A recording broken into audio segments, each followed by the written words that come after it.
Hi friends, it is Claire here. Welcome or welcome back to my channel. For today's video, I will be doing something a little bit different here, and I will be showing you all how I track my vinyl collection using Notion.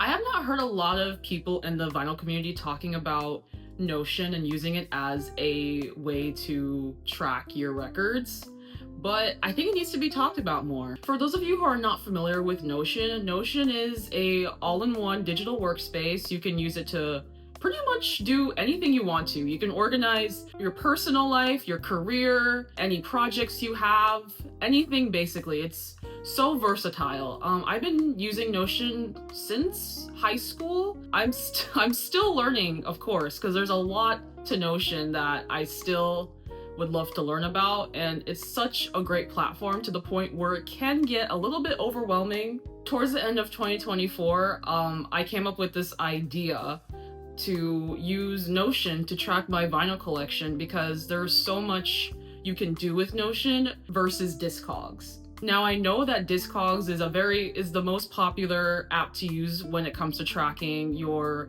vinyl collection, CDs, and it's really great. Don't get me wrong. I have an account myself. It's Claire Collects Vinyl, shameless plugin. If you want to connect there, that'd be great. How I personally like to use Discogs is as I add more records into my collection, I like to add it and see how much my collection is worth or what records I own that are valuable. I like to use it in that sense personally, and I just wish there were some things that Discogs could do. For example, I love to see what 7-inches I own or the amount of red pressings that I own in my collection.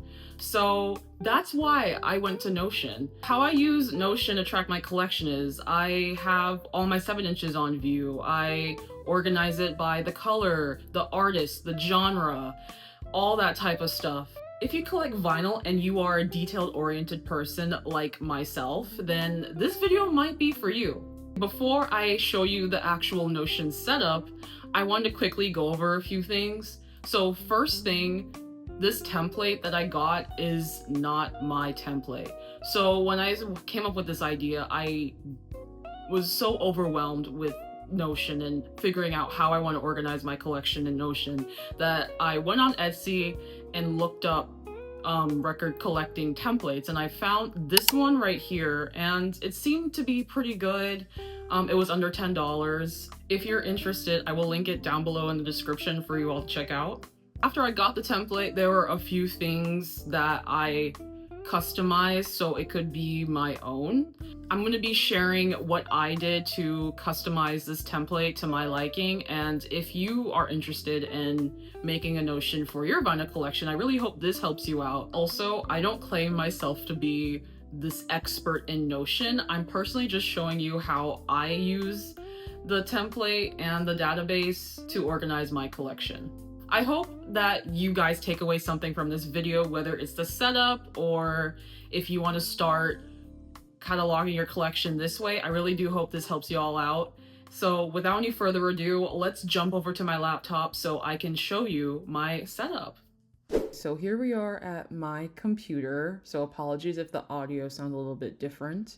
This is my main Notion page. This is the first thing I see when I click on vinyl collection. For the banner at the top is a GIF I found on Pinterest.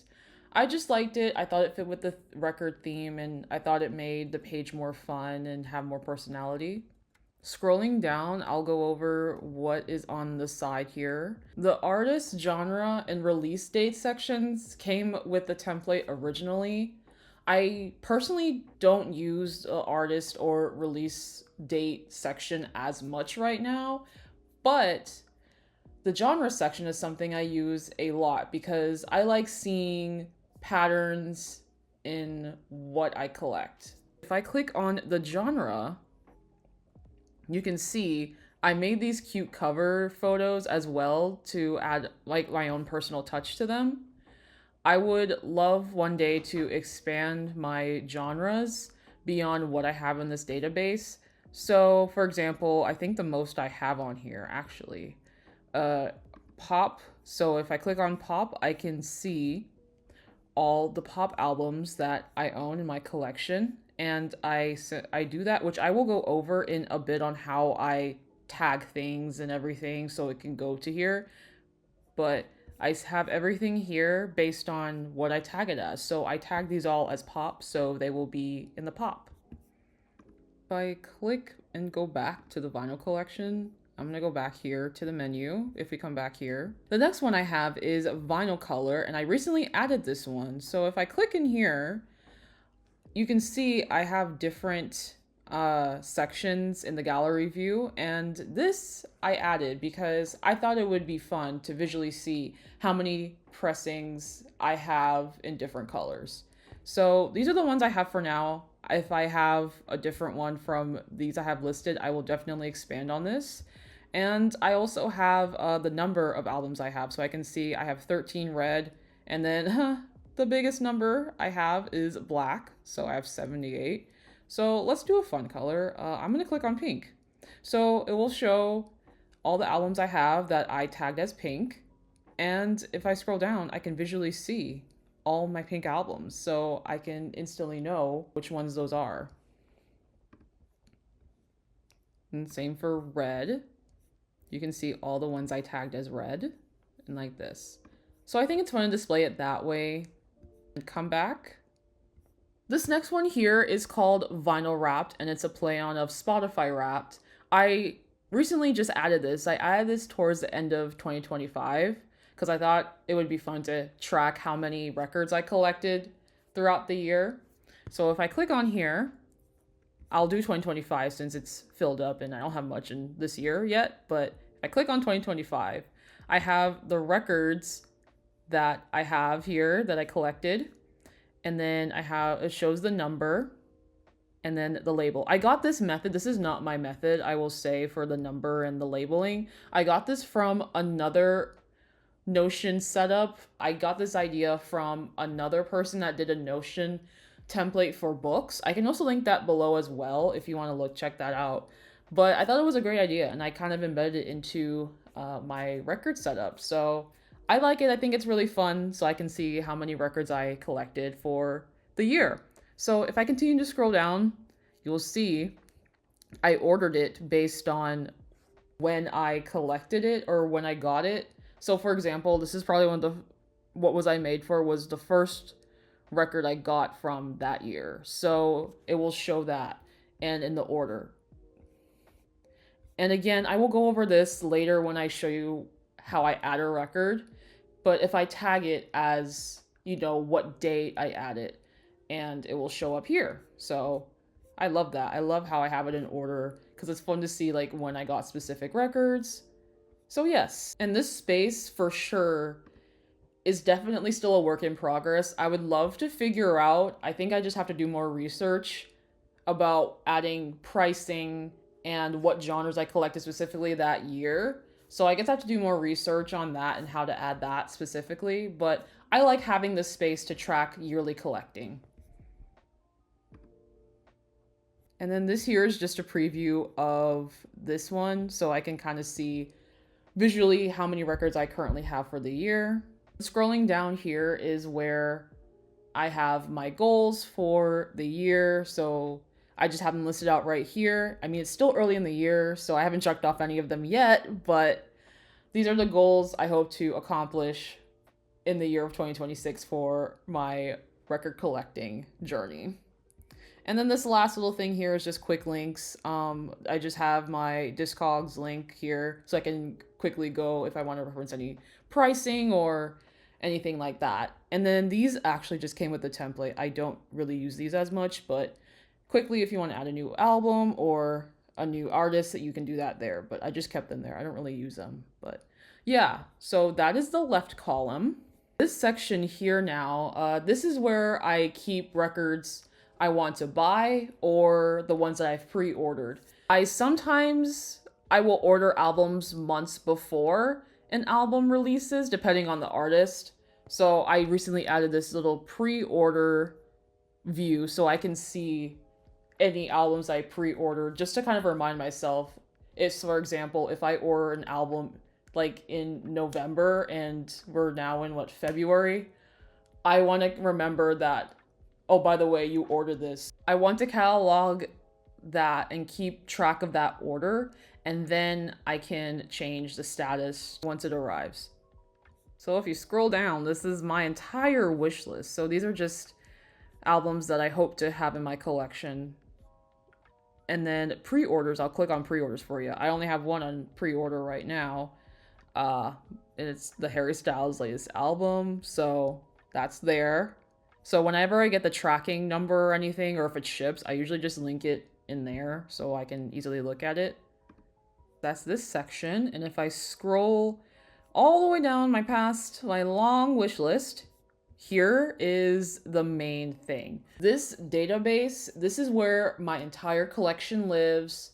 Everything else on the page pulls from this database, just in different views. So like I just showed you the wish list, it's pulling from this entire database. So I can filter out what specifically I want to see throughout the page. So like I was mentioning in the intro, how Discogs, sometimes you can't really see, oh, how many 45s I have, how many soundtracks I own. So that's why I use Notion. I can see how many of that I own. So what I'm going to do, we're currently in the view of everything. So this is everything, including holidays, soundtracks, whatever. This is everything. And if I want to see, let's say I want to see how many soundtracks I own, I can click and it filters out the soundtrack. So this is my entire soundtrack collection. And I can see that because I tagged it as a soundtrack, which I know I'm saying tagged in all these words. I will show you in a few and it will all make sense. If I filter to holiday, it will show me all my holiday albums. That's what I love about having this type of setup, so I can see what I want to see. So I like having that. For this table, I really don't use this table view as much. I might just remove it, but it did come with the template. This is for people that really like to see the Excel type view, but I personally don't use this view, but it's here if anybody wants to use it. And then here are my faves. I will show you my faves.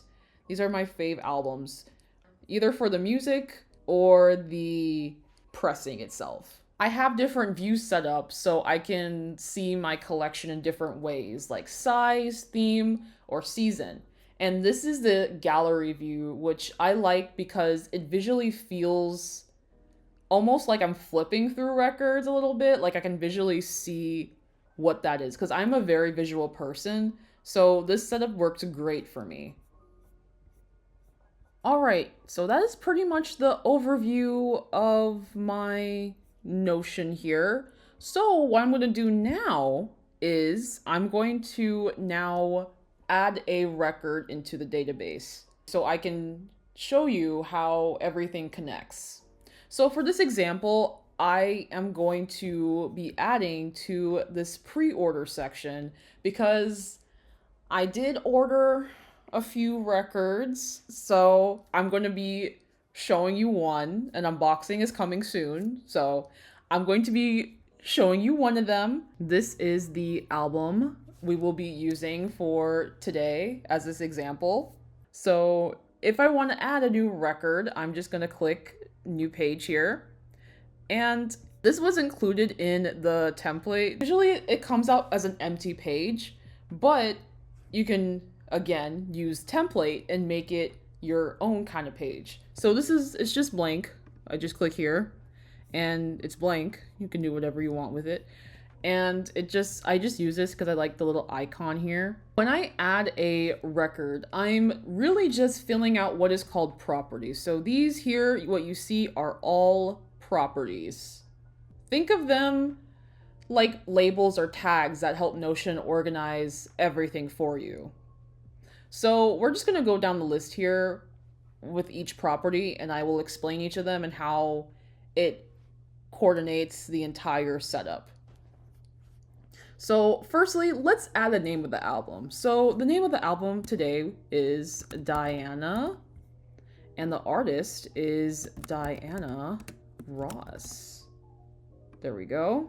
You will see that it says in artist. So if I put it in here, it goes to Diana Ross's artist section. And again, like I said before, I really don't use the artist section. I just haven't prioritized customizing it as much. This did come with the template, so maybe in the future I might customize it, but for right now, it's okay. But there we go. And then for artist first name, now I sort them alphabetically by first name instead of last name because when I think of an artist, I usually think of their first name. For example, I would think of Sabrina versus Carpenter. And then two, that's how Discogs organizes their library. So it's easier to find things when I go over to Discogs when I need to. So that's why I normally organize it by first name. So that's why I have this little category here, first name, so I can tell Notion to use this to organize my view. So for first name, we're going to put Diana. And then genre, this is where I go to Discogs. This is why I like to have Discogs pulled up. For genre, we see that it's funk / soul and pop. I come back here and I click and I remember it was funk, soul, pop. Once I select a genre, that record automatically shows up in the genre view. Next, for color, if we double check here, it says it's a ultra clear. So I'm gonna come here and I will say clear. As soon as I tag a color, it shows up automatically when I go to the color view and it will appear there as well. This property called type, this property is key to getting those different views of your collection. So here are the options I have here. So general, what I mean by general is these are albums I will listen to year round. So I will categorize it as year round if it's an album I listen to pretty much all the time of the year. And then holiday, of course, are records I listen to during the holidays. And then soundtrack, I use to categorize my soundtracks. So any album that's from a movie, a TV show, anything like that, I will categorize it as that. So for Diana, it is a general album. The holiday view is filtered so it only shows records tagged as holiday, while the general collection hides those. And this next property is called status, and this is already selected because I set it up that way to where it knows what view it's in. So it knows that I'm in the pre-order view, so it automatically knows this is the pre-order status. But this is another property. Again, this property is important when it comes to organizing your collection. So I'm going to click in here. So what this property does is it filters out what you have versus what you want. It controls where a record shows up. Since this is a pre-order and technically it's not here yet, I have it here in pre-order. And then once it's here, I click the have, and that will automatically go to my main collection. So this one is awesome because this helps keep everything clean and prevents my database from feeling super cluttered. This next property, format, this one came with the template, but as you can see, there's a lot of options here. So this format here, it's an LP, album, reissue, stereo. Okay. I'm gonna click LP, 12-inch, and 33 RPM. And that's all I would normally do for that one. I like to use this property to view my 12-inch and my 7-inch records in separate views. This one is pretty self-explanatory. This is just my favorite, so this actually also came with the template. The only way I customized this one was I just added the envelope with the heart emoji on here. So if I tag this as favorite, it will go into the favorite view. For cover, this is why I like to use Discogs. So if I come back to Discogs, I'm actually going to use this one just because it's a clearer picture. So if I come here to more images and I right click and I hit copy image address, then I come back here to cover, and then where it says link, I paste that in there and click link. And there we go. We have the image right there. So that way you don't have to save a whole bunch of album cover art onto your desktop. So I think it's easier that way just to embed the link. So that's why I liked using Discogs for that. So next we have price. I just put the price of a record if I add it onto my wish list, or if I buy it, I just put how much I spent on the record. The value of records change over time, and that's why I rely on Discogs, because Discogs constantly changes the price of records and how much they're worth, because records change value over the years. So that's why I like to use Discogs, for it to tell me how much that specific album is. And then when I receive it as a gift, I usually just leave this blank because I didn't pay for it. They got it for me. So in this case, I bought Diana and I paid, no, it's going to seem a little crazy, but that's just how it is with shipping and everything and tax. $43.20. So that is all I do for that one. And then next is release. This is just when the record itself released. And I believe this specific album, not the album itself, but the record pressing. So for the record pressing, this released last year in 2025. So I put that right there. And then for the ad date, I'm going to clear this for now. I usually just put the ad date of when it came directly to my door, or the day I got the record. So I'm just gonna leave that blank, and whenever it comes, I'll add, what day that was. For vinyl wrapped, as soon as I tag the year under this property, it shows up automatically in that yearly view. So we're gonna do that now. We're gonna add our second record for 2026. So if I click here, 2026, boom, you will see in the little gray area here, now we have 2 records. So I love that. I love seeing that. It's so fun. Once everything is tagged correctly, Notion does most of the work for me. So that's all I do when I add a record. So if we come out here, we will see Diana right here.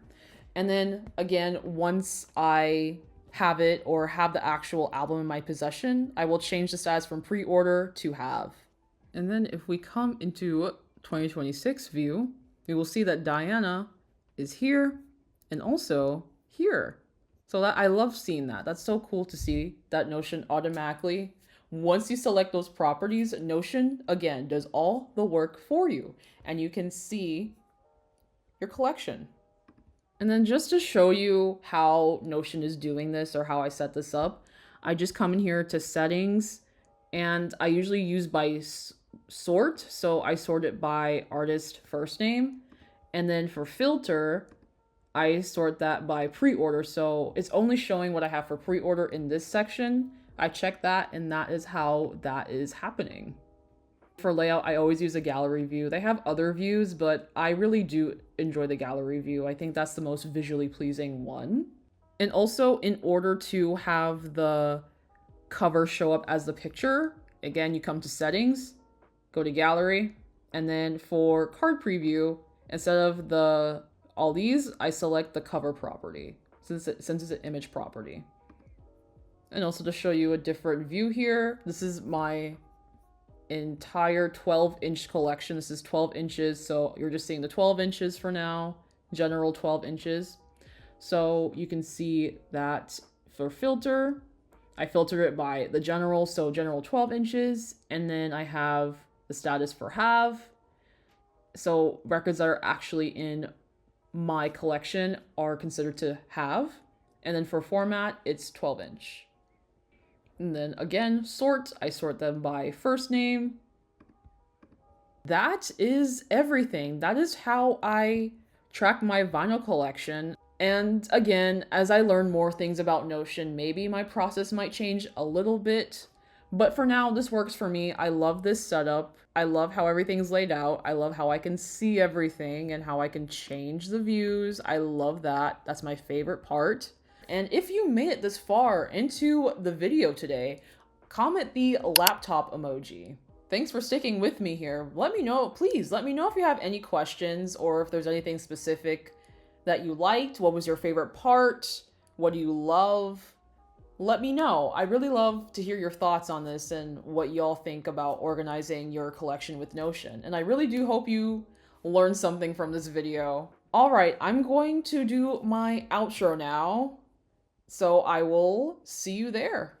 All right, friends, that concludes today's video. Thank you so much for watching. I hope this video inspires you to create your own Notion setup for your record collection.